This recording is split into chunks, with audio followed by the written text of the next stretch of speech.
Indian summer lasted a long time that year, so long into the autumn that the violet plants beside the brook believed that spring had come again and put out new blossoms. Each day the sun shone, the birds lingered, though the trees were turning purely out of habit, and their rose and yellow and rust looked strange and beautiful above the brilliant green grass. It was a wonderful time, almost better than spring, really, because it was rarer. Each golden day was cherished to the full, for one had the feeling that each must be the last. Tomorrow it would be winter. The Melendys went about in shorts and bare feet, breathing the air luxuriously and hating to go indoors. Hickory trees abounded on the place, and black walnuts and butternuts.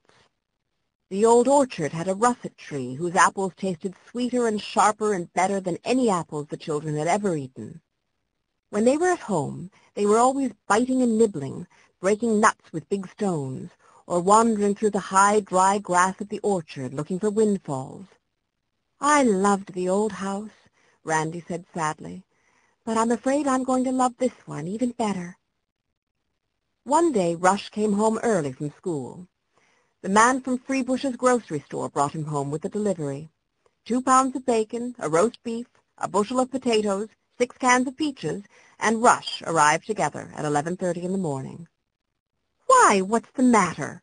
inquired Cuffy, wiping her hands on her apron. "Why are you home so early? Been bad?" "No, Cuffy," Rush said, "but Miss Holsinger thinks I've got a temperature. My throat's sore." "Throat sore!" exclaimed Cuffy. "Why didn't you say so this morning? You come right in and go to bed. I'll give you some aspirin and a gargle." Rush followed her unhappily into the house. It was a lovely day, and he hated to go to bed. "Except for when I swallow, I feel perfectly okay," he thought.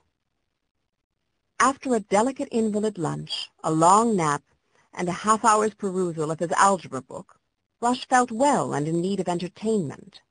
He went out on the landing and called for Cuffy. There was no answer. She had gone to Carthage in the motor with Willie Sloper.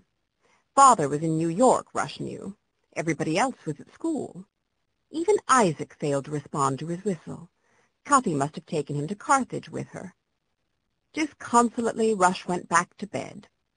Once more he studied his algebra book, unhappily. He looked at his other books in their cases, but he had read them all at least twice. He lay back on his pillow, but it felt full of lumps, and he wasn't sleepy. "Darn it, I'm bored," Rush said crossly to his room. The cool white walls stared back at him indifferently. He rolled over and gazed gloomily out his window at the black boughs of the Norway spruce. Just about now the guys in his class would be out on the field for football practice. He hated like the dickens to miss it. The dark branches lifted a little and swayed against the window. Rush sat up. "No one's here to tell me not to. Why don't I try it?" He got out of bed, put on his sweater, a bathrobe, and a pair of felt slippers, and opened the window. Just as he had one leg over the sill, a thought occurred to him. He went back to his bed and buried a pillow under the blankets in a lifelike mound. "Just in case," said Rush prudently. He returned to the window, straddled the sill, and reached for the nearest spruce branch. It was quite easy. Feeling clever and adventurous, he reached back and closed his window. Then he continued his investigation of the tree. He had been meaning to do it for weeks. There were a great many scratchy needles and inconvenient twigs, but the boughs were not too far apart.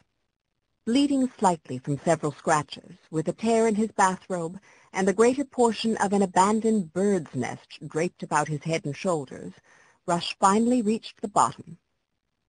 First he brushed and shook himself and got rid of the pieces of bird's nest which had gone down his neck and felt exactly as if he were wearing a shirt made of shredded wheat. Then he ambled light-heartedly, and a little light-headedly too, owing to his temperature, across the lawn. It was delightful to know that everybody was away. The place was his and his alone. He sang to himself as he floated across the grass and up into the woods. He sang a good loud sea song that he was fond of. But oh, it was a cruel sight, and grieved us full sore. Sail high, sail low, and so sailed we, to see them all a-drowning as they tried to swim to shore, a-sailing down all on the coast of High Barbary.